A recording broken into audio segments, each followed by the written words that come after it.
Alors, nous allons faire ensemble le point picot. Le point picot, c'est un point à 2 fils. C'est un point qui est un point décoratif au bord d'un tissu fin. C'est pas du tout un point d'assemblage. Ce point à 2 fils fait appel uniquement au fil d'aiguille et au boucleur inférieur. C'est un fil qui doit être faisable sur l'ensemble des surjeteuses de la gamme Babylock. Donc, on va essayer de faire ça ensemble.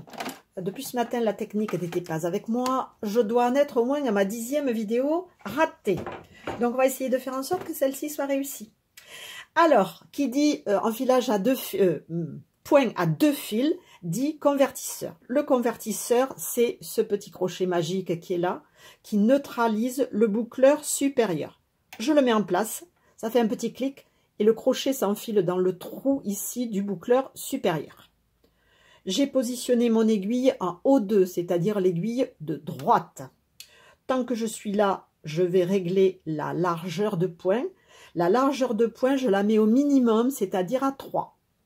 Ici, vous ne voyez pas parce que le bouton est en dessous du champ de la caméra. Ici, c'est la largeur de point, la longueur de point. Je m'embrouille en plus à force de répéter les mêmes choses.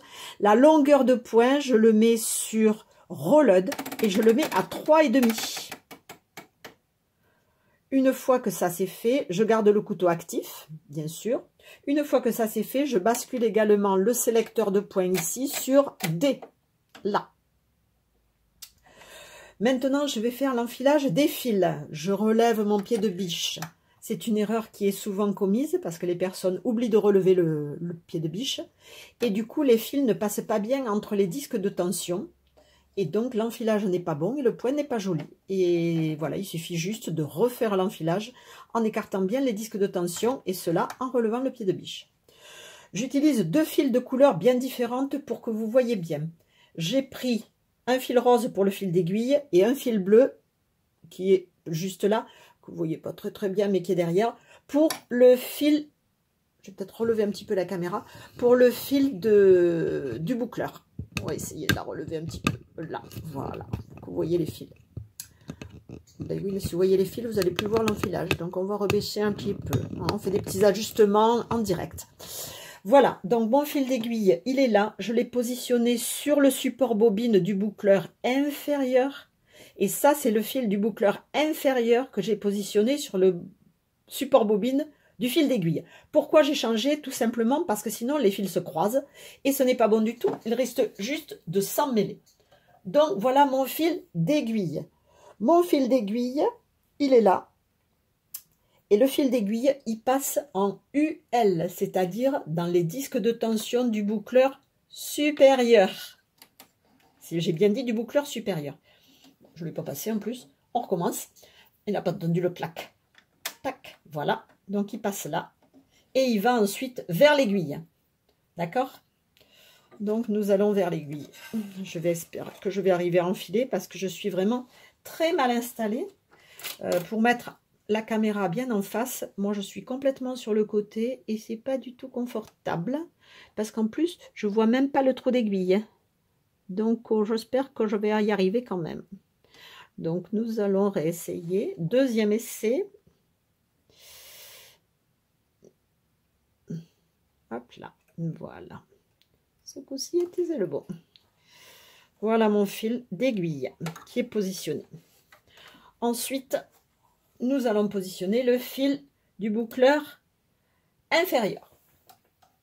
Et le fil du boucleur inférieur, lui, il va passer entre les disques de tension de O2, c'est-à-dire de l'aiguille. Mais il va descendre dans son trou à lui. Donc, je connecte mes tuyaux. Voilà. Et une fois que ça c'est fait, je n'ai plus qu'à positionner le bout de mon fil dans le trou de L et appuyer sur mon bouton. Ça c'est magique, c'est juste magique.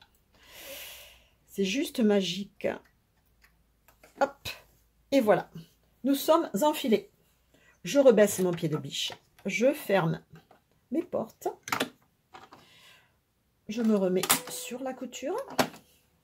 Je prends mon bout de tissu qui est tombé, au secours.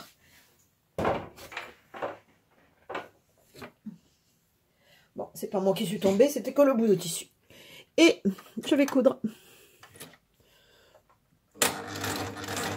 Ah, j'ai oublié de vous dire, je mets le différentiel aussi sur 0,6 parce que c'est un point qui a tendance à resserrer un petit peu le tissu. Vous allez voir, ça resserre quand même un petit peu.